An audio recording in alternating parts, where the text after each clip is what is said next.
May mga tauhan si Secretary Vince Dizon sa DPWH na umano'y mga contractor din. Yan ang binunyag ni Congressman Leandro Leviste.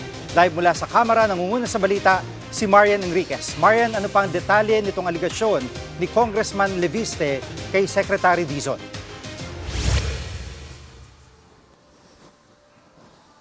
Jiggy, hinamon nga ni Batangas 1st District Representative Leandro Leviste itong si DPWH Secretary Vince Dizon na i-check yung kanyang team na nakikipag-meeting umano sa mga contractor na may kaugnayan sa flood control scandal.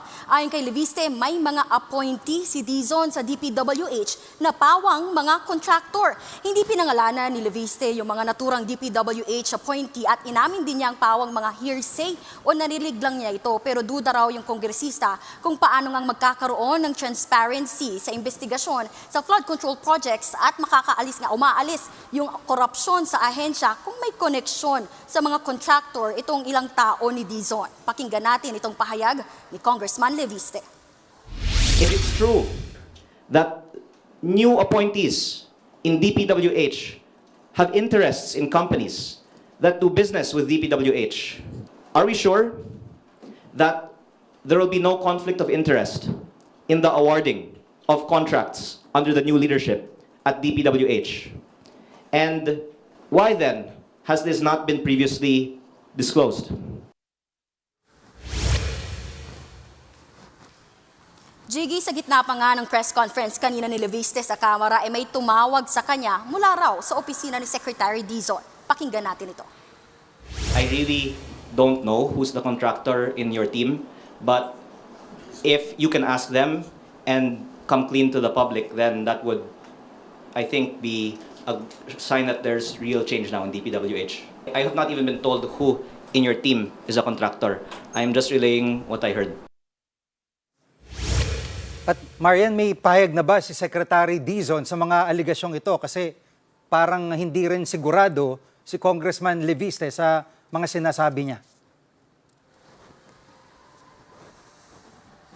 Yes, Jiggy, matapos nga yung mga revelasyon kanina ni Leviste, agad nagpa-presscon itong si Secretary Dizon. Nagpasalamat pa siya kay Leviste pero humiling ito na sana raw ay magbigay pa ng detalye itong kongresista. At gate pa nga ng kalihim, sa pagkakaalam daw niya ay walang contractor sa kanyang mga appointee. Ipinangako rin naman ni Dizon na paiimbestigahan niya ang mga ito. Narito ang pahayag ni DPWH Secretary Vince Dizon. Tatanggalin ko po yung taong yon immediately. At kung kinakailangan, kakasuhan ko ba yung taong yon? That's very important to me, no, na malaman talaga. No, kung sino yan, kung ano ang circumstances nung narinig niya, importante sa akin yan. No, and I will look forward to having a conversation with Congressman Leviste on that.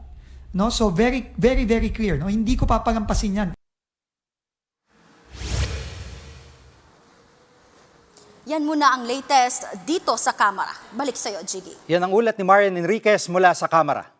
Mga kapatid, Jiggy Manikad po, pagdating sa mahalagang balita sa loob at labas ng bansa, dapat una sa lahat, mag-follow at mag-subscribe na sa social media pages ng News 5.